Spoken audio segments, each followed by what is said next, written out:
estudo do capítulo 8, livro 2º do Livro dos Espíritos, abordaremos os seguintes temas: sono, sonhos, a visita dos espíritos entre pessoas vivas, transmissão do pensamento, letargia, catalepsia, mortes aparentes, sonambulismo, êxtase e a segunda vista.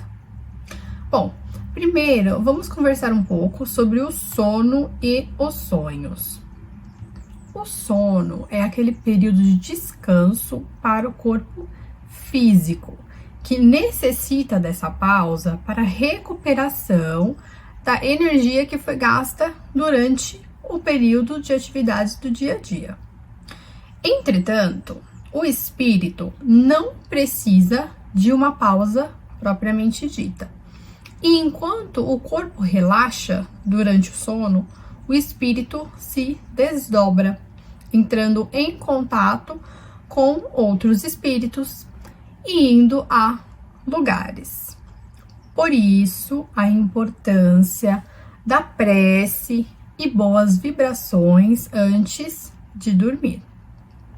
Quanto mais positivo o nosso pensamento, mais atraímos bons espíritos e nos deslocamos a bons lugares. Da mesma forma que o pensamento negativo, violento, de ódio, automaticamente se liga com espíritos na mesma vibração. Então, no momento que o nosso corpo físico adormece, o espírito ele se desdobra, ele se desloca e se encontra um pouco mais livre, já que o corpo físico, o nosso envoltório carnal, é como se fosse uma prisão, uma caixa em que o espírito está preso e não permite que o espírito desenvolva suas faculdades de maneira plena. É uma limitação. O espírito, então, com esse pouco de liberdade, consegue ter alguma lembrança do passado, algum conhecimento de fatos que acontecerão no futuro, se encontra com outros espíritos que já desencarnaram ou que também estão desdobrados do corpo físico, trabalha, desenvolve atividades e isso muitas vezes, inclusive, causa uma fadiga no nosso corpo físico, quando sentimos um certo cansaço ao acordar, porque o espírito que esteve muito ativo enquanto o corpo descansava, isso reflete no vaso físico. Por isso que explicam para Kardec, na pergunta 402, que nós morremos todos os dias, porque ao dormir, nos encontramos no mesmo estado que estaremos de forma permanente ao desencarnar. Então, o que significam aqueles sonhos que nós temos? Vamos falar um pouquinho sobre. Os sonhos são lembranças do que o nosso espírito viveu ao se desdobrar do corpo, ou as lembranças do que já vivemos em momentos passados, ou até ainda viveremos, como se fosse um pressentimento. Isso quer dizer que podemos nos encontrar com pessoas que já partiram, ou visitar mundos diferentes, plenamente possível, bem como encontrarmos pessoas que ainda estão vivas, mas o espírito também se encontra desdobrado do corpo. E essa reunião resulta em ideias, em conselhos, em desenvolvimento de atividades, de trabalhos. E apesar de que não é toda vez que nós lembramos, porque o corpo físico dificilmente conserva as impressões espirituais mais sensíveis. É como se fosse um bloqueio, mas mesmo assim, muitas vezes, fica aquela intuição aquela sensação um pouco vaga.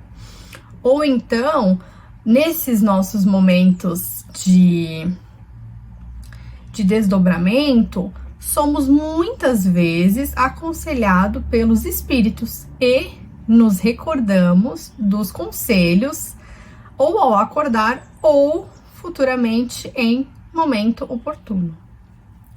Então, ainda nessa linha de raciocínio, pelo fato de nos comunicarmos com os espíritos já desencarnados, essas conversas muitas vezes nos rendem ideias, inovações, e ao acordar, acreditamos ter encontrado a solução de algum problema ou ter alguma ideia de invenção de algo, e o que na verdade foi uma inspiração. Pessoal, agora, mudando um pouco nosso foco, vamos conversar um pouco sobre a letargia, a catalepsia, a morte aparente e o sonambulismo. Bom, Kardec colocou uma nota explicativa com os conceitos de letargia e catalepsia, que tem o mesmo princípio, a perda momentânea da sensibilidade e do movimento por uma causa fisiológica. Na letargia, acontece uma aparência de morte física, pela suspensão geral das forças vitais, e na catalepsia é uma perda localizada. Em ambos os casos, o espírito não está totalmente desligado do corpo. Pode ouvir, pode ver, mas não consegue se comunicar. Ele somente se liga ao corpo físico por alguns pontos. E isso causa uma aparência de morte. É como se a vitalidade estivesse em estado latente, adormecida. Precisamos, contudo, tomar um cuidado com uma coisa. O espírito somente se desliga 100% do corpo com a morte definitiva, ok?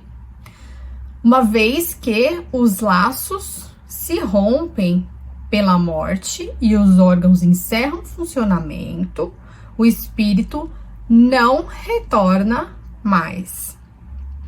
O que pode acontecer é haver uma recomposição de laços que estão prestes a se romper, mas ainda não estão rompidos. Então, por intermédio de alguns cuidados, como a imposição de mãos, por exemplo, que restitui aquele fluido vital que faltava.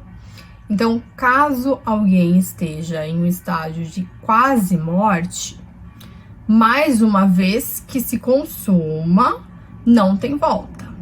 O espírito não retorna. Enquanto o último fio não for rompido, ainda há vida. Já no sonambulismo, nós temos uma experiência de independência da alma, ainda mais completa do que no sonho. As faculdades estão mais desenvolvidas no espírito.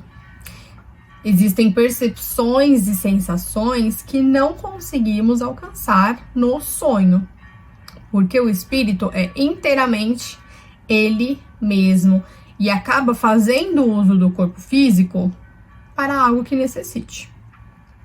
O sonâmbulo não tem uma lembrança quando acorda, diferente do sonho, mas também tem a capacidade de ver espíritos. E além do sonambulismo, nós temos também o êxtase, um estado ainda mais acentuado, mais intenso, em que a alma está ainda mais independente. E o espírito, com suas faculdades bem apuradas, pode sentir mais certas sensações e, inclusive, adentrar outros mundos, enquanto no sonho e no sonambulismo, a alma geralmente se encontra no mesmo mundo.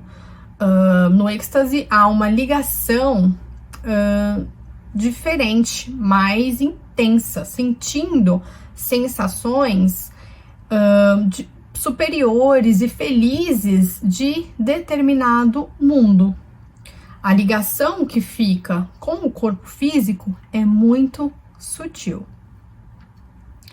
E, para fecharmos, vamos conversar um pouquinho sobre a segunda vista, ou visão espiritual, visão psíquica, que nada mais é que a manifestação da vida espiritual.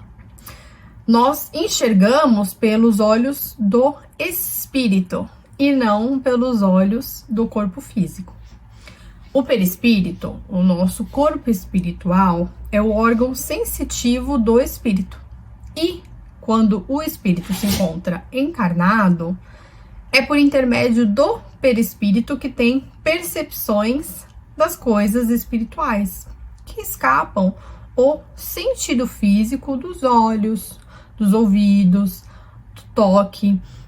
É aquele exemplo em que muitas vezes nós chegamos em algum lugar e sentimos que tem alguma coisa esquisita, alguma coisa errada.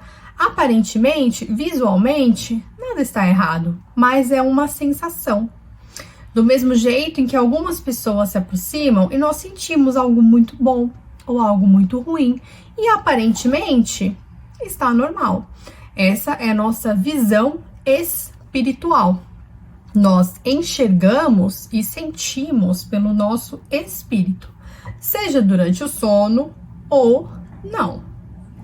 E essa é uma faculdade que pode ser desenvolvida com um treino de concentração, de ligação com as energias ao nosso redor e atenção ao que os olhos da matéria não veem.